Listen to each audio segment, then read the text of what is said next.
Proklamasi. Kami, bangsa Indonesia, dengan ini menyatakan kemerdekaan Indonesia. Hal-hal yang mengenai pemindahan kekuasaan dan lain-lain diselenggarakan dengan cara saksama dan dalam tempo yang sesingkat-singkatnya. Jakarta, 17 Agustus 1945, atas nama bangsa Indonesia, Soekarno, Hatta.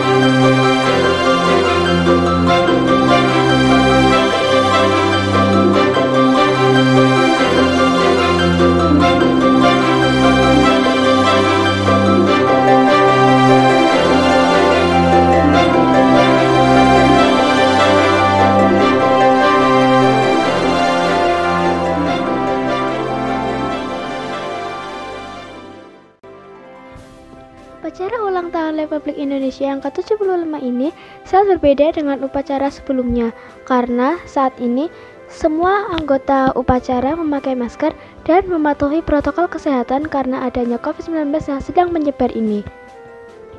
Upacara ini juga diadakan secara virtual, yaitu secara daring. Aku menonton upacara ini dari televisi di rumah. Apa perbedaan upacara di Istana Negara tahun ini dengan tahun sebelumnya?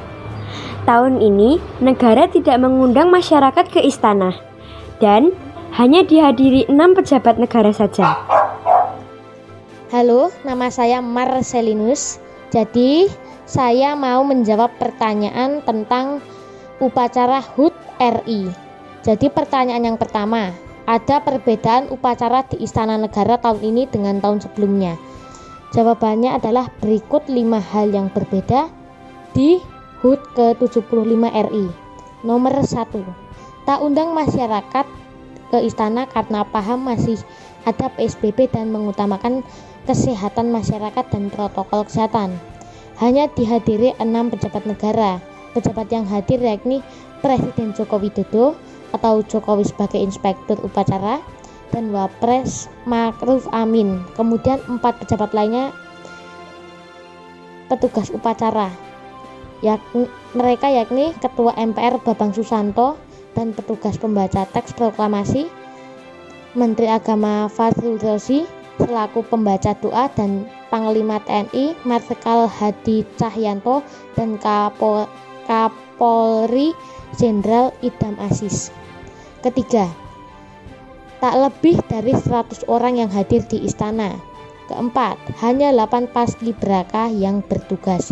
Kelima, upacara terapkan protokol kesehatan. Kegiatan upacara 17 Agustus di Istana Negara dan kantor-kantor pemerintah daerah ini secara teknis harus mengikuti protokol kesehatan seperti pembatasan jumlah peserta, jaga jarak, dan pemakaian masker. Ini Mike, ini jawaban Mike yang hari ini. Kalau tahun sekarang upacaranya secara online. Tapi kalau tahun kemarin itu ngumpul di istana. Kalau tahun ini harus pakai masker dan menggunakan protokol kesehatan. Tapi kalau tahun kemarin tidak pakai protokol kesehatan tidak apa-apa. 1. Tahun ini upacara bendera menggunakan masker. Tidak ada tamu undangan dan masyarakat mengikuti upacara secara langsung. Hanya dihadiri 7 pejabat negara, presiden, wakil presiden, ketua DPR, ketua MPR, menteri agama, panglima TNI, kepala polisi. Hanya ada 8 orang petugas pengibar bendera paskibraka 1. Semua menggunakan masker dan Pak Jokowi tidak pidato.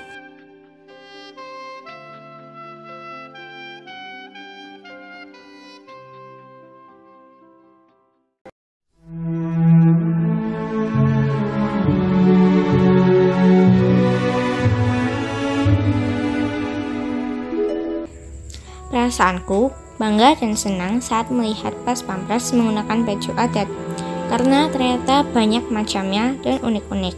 Perasaanku sangat bangga karena walaupun ada corona, tapi tetap saja melakukan pengibaran dan penurunan bendera. Perasaanku setelah menyaksikan upacara pengibaran dan penurunan bendera di Istana Negara adalah senang dan bangga, karena Indonesia berulang tahun yang ke-75. Perasaanku setelah menyaksikan upacara pengibaran dan penurunan bendera tadi adalah sangat senang dan bangga karena bisa melihat upacara pengibaran dan penurunan bendera.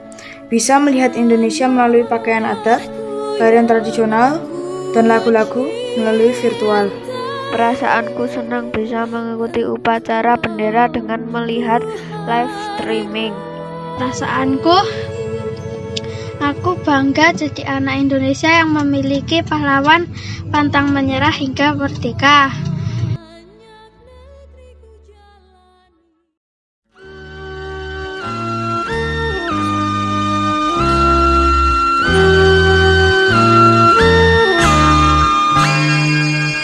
Pemuda, kemana langkahmu menuju?